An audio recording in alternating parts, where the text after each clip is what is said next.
হাল ওদের ভালো না। কাগজ টিভিতে মাঝে মধ্যে একটা এমন ভাব দেখাচ্ছে যেন বিজেপির জিত নিশ্চিত। ভুল। আপনি লিখে রাখুন, তৃতীয় দফায় এবারের নির্বাচনে বিজেপি অটোমেটিক্যালি জিতবে, তার সুযোগ নেই।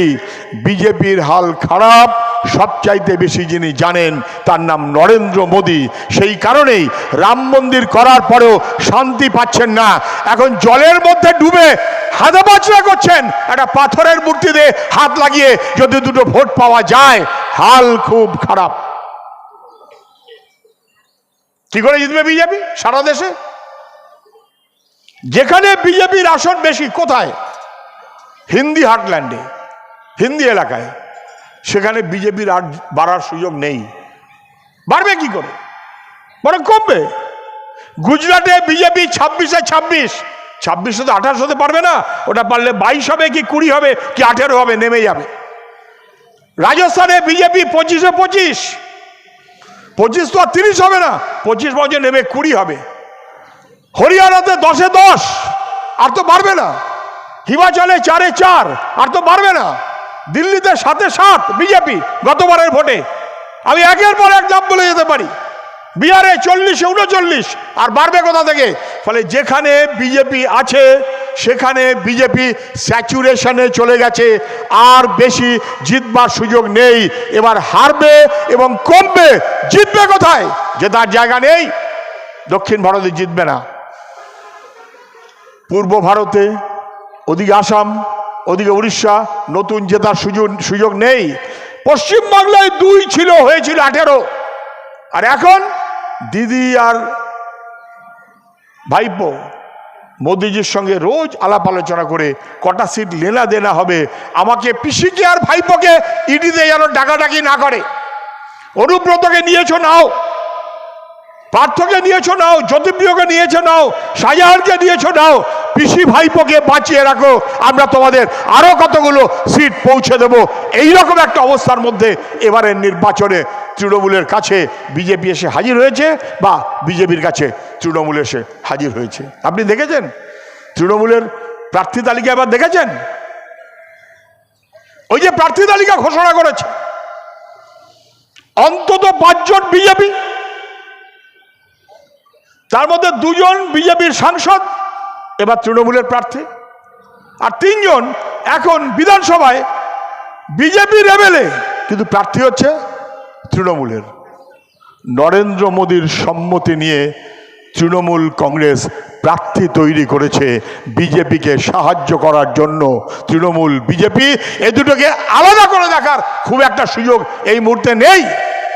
সারা ভারতবর্ষে বিজেপি, তার বিরুদ্ধে লড়াই। পশ্চিমবাংলায় বিজেপি তৃণমূল 2-এর বিরুদ্ধে আমাদের লড়াই, দেখতে পাচ্ছেন তো। এবং তাই প্রতিদিন যারা বিজেপির সঙ্গে ছিল তারা বিরক্তি প্রকাশ করছে, যারা তৃণমূলের সঙ্গে ছিল তারা রোজ একটা একটা করে রাগ করছে। কারুর নাম অর্জুন সিং, ছিল তৃণমূল, হলো বিজেপি, আবার হয়ে গেল তৃণমূল, আবার এখন তার নাকি বুকে খুব কষ্ট হচ্ছে, এখন নাকি বিজেপির দিকে যাব ভাব করছে। ভরতপুরের এমএলএ তৃণমূল এই একটু আগে সাংবাদিকদের ডেকে বলেছে ওই ইউসুফ পাঠান না কাকে একটা নিয়ে এসেছে গুজরাট থেকে, আমি তাকে সমর্থন করব না, প্রয়োজন আমি আলাদা করে দাঁড়াবো। কে বলছে? তৃণমূলের এমএলএ। তবে কি একটা সায়ন্তিকা নাকি নাম দেখলাম, বাঁকুড়া না কোথাকার, সে বলেছে আমি একটা এতদিন ধরে তৃণমূল করছি, 3 বছর ধরে, আমি একটা চান্স পাবো না। রাজনীতি হচ্ছে ধান্দাবাজির জন্য, তৃণমূলের কাছে চান্স পাওয়ার জন্য। ধান্দায় পোষালে তৃণমূল, ধান্দায় না পোষালে বিজেপি। বিজেপির ঘরে আছি, ধান্দা পোষালে বিজেপি, ধান্দা না পোষালে তৃণমূল। এই রাজনীতির অবমূল্যায়নের বিরুদ্ধে রুখে দাঁড়ানোর আমাদের কাছে কোনো বিকল্প নেই। এই নির্বাচনে বিজেপি হাল ভালো না। তৃণমূল মানুষ শুধু অপেক্ষায় আছে, আমাদের ডাকছে, আমরা ডাক হর করার মতন তার কাছে পৌঁছতে পারবো কিনা, এটা হচ্ছে আমাদের কাজ। আপনি এটা দেখে বুঝতে পারছেন না তমলুক বিজেপির প্রার্থীকে এখনো বলেনি, বলবে। আজকে এসেছেন তিনি। তৃণমূল তো আমি ছেড়ে দিচ্ছি, ছেড়ে দেন, 1.5 পয়সা কে কোথায় গিয়ে চাংড়া ইত্যাদি আমার বোঝার দরকার নেই। বিজেপির প্রার্থী বলে যিনি ঘুরে ফিরে বেড়াচ্ছেন নাম, তিনি ভালো রায় দিতেন। ভালো রায় দিতেন মানে কি? সরকার অন্যায় করতো তাই তার বিরুদ্ধে রায় দিতেন। সরকারের বিরুদ্ধে লড়াই করতেন বিকাশ ভট্টাচার্য সহ আইনজীবীরা। তাহলে আইনজীবীরা বামপন্থী ঠিক মতো লড়াই করতেন বলে শুধু অভিজিৎ গাঙ্গুলি না, একের পর এক বিচারকরা সরকারের বিরুদ্ধে পরপর নির্দেশ দিয়ে গেছেন। এবং কে জানে না যে চাকরি দুর্নীতির একটা বড় চাই, একটা বড় মাথা, তার নাম তৃণমূলের শুভেন্দু অধিকারী, অধুনা বিজেপির শুভেন্দু অধিকারী। এটা কে জানে না? সবাই জানে। আজ কি দুর্ভাগ্য আমাদের বিচারপতি, তিনি আজ এসছেন তমলুকে, একটু পরে হয়তো ছবিটা আপনারাও পাবেন। এসে সোজা শুভেন্দুর পায়ে মাথা ঠেকিয়ে প্রণাম করেছেন। কি দুর্ভাগ্য বিচারপতি অভিজিৎ গাঙ্গুলিদের। এই তমলুকের মাটি বেঈমানদের সহ্য করে না, কখনো সহ্য করে না। এটা রাজনীতির জায়গা, লড়াইয়ের জায়গা, মানুষের সঙ্গে থেকে লড়াই করে এগিয়ে নিয়ে যাওয়ার জায়গা। এর বাইরে অন্য কোনো কিছু হতে পারে না।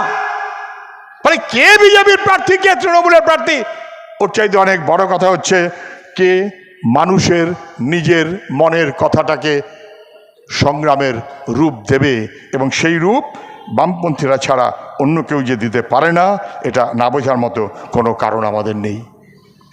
সূর্যদা বলবেন, আমি চারটে কথা এক দুই করে বলে আমার কথা শেষ করবো। এক, পঞ্চায়েত নির্বাচনের এবং গ্রামে তৃণমূল বিজেপি অসভ্যতার শোধ তুলতে হবে। লোকসভা নির্বাচন আমাদের কাছে সেই দায়িত্ব পৌঁছে দিচ্ছে। আমরা পার্টির নিজস্ব সৈনিক। আমরা কেমন করে চলবো, কেমন করে বুথ গড়ে তুলবো, কেমন করে অঞ্চলটাকে ভালো করব, তার লড়াই। সেই লড়াইয়ের জন্য প্রতিদিন মানুষের মনের কথা শুনতে হবে, এর কোনো বিকল্প নেই। দুই, যদি কেউ মনে করে থাকেন মাতব্বরি করেছি বেশ করব, চিরকাল করব, মাস্তানি করছি করব, চিরকাল করব, ভুল ভুল। সন্দেশখালি দেখিয়ে দিয়েছে তৃণমূল ফেল করলে তৃণমূলের দুষ্কৃতি, তৃণমূলের দুষ্কৃতি ফেল করলে উর্দিপড়া পুলিশ তৃণমূলের দুষ্কৃতির কাজ করে।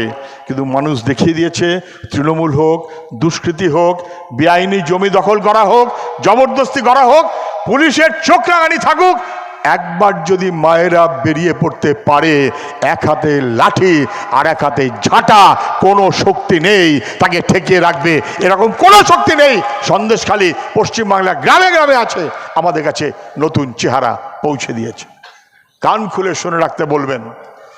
তৃণমূলের মাস্তান 1.5 পয়সা 2 পয়সা, অথবা বিজেপির মাস্তান 1.5 পয়সা 2 পয়সা, কান খুলে শুনে রাখতে বলবেন। বীরভূমের বাঘ কেষ্টা অনুব্রত হাজার চেষ্টা করেও, ওইসব কি বলতো না, গুড় বাতাসা অমুক তমুক ইত্যাদি ইত্যাদি উন্নয়ন দাঁড়িয়ে আছে। মোদি মমতা হাজার চেষ্টা করেও তাকে ঠেকাতে পারেনি। বাঘ হয় জঙ্গলে যাবে, নাহলে খাঁচায় ভরবে।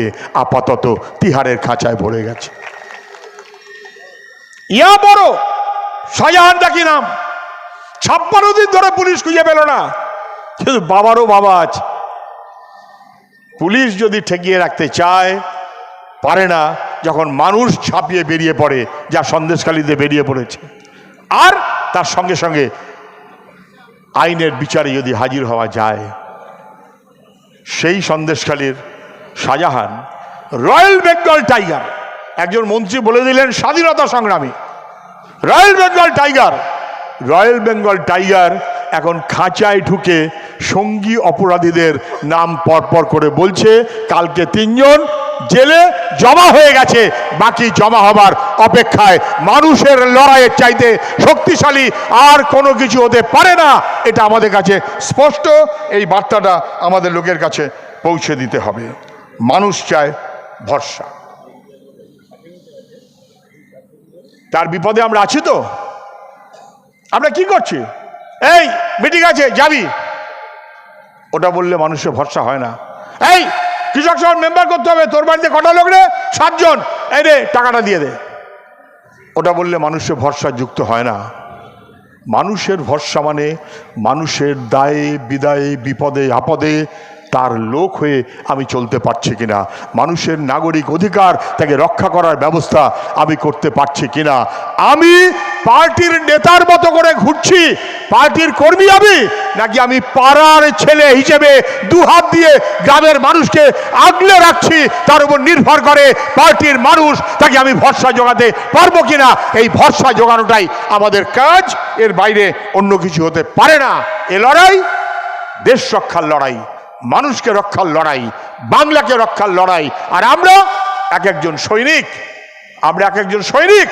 এ দেশটা আমাদের, এ বাংলাটা আমাদের, মানুষগুলো আমাদের। যত গরিব মানুষ যত বিপদে আছে তত সে হাত বাড়িয়ে আমার সাহায্য চায়। ওই মানুষের কাছে থাকতে হবে, যেতে হবে, তার কথাটা শুনতে হবে, আমার বুথে বুথে সেই রকমের বন্দোবস্ত করতে হবে। ওই অভিজিৎ গাঙ্গুলি যতদিন বিচারপতি ছিল ততদিন গুরুত্ব ছিল, কিন্তু এখন প্রাক্তন হয়ে গেছে, এখন বিজেপির অভিজিৎ গাঙ্গুলি, তার কোনো গুরুত্ব নেই, তার কোনো গুরুত্ব আমরা দিচ্ছি না। বরং মানুষের লড়াই, আমাদের দেশ রক্ষার লড়াই, আমাদের বুথ জেতার লড়াই, আমাদের অঞ্চল জেতার লড়াই। এই মনোভাব থেকে তমলুকের কমরেডরা লোকসভার 22 জেলার তারা দায়িত্ব নেবেন, দায়িত্ব পালন করতে পারবেন, এটাই সময়ের ডাক। সেই মনোভাবে আপনাদের সবাইকে অভিনন্দন জানিয়ে আমার কথা আমি শেষ করছি। ইনকলাব জিন্দাবাদ।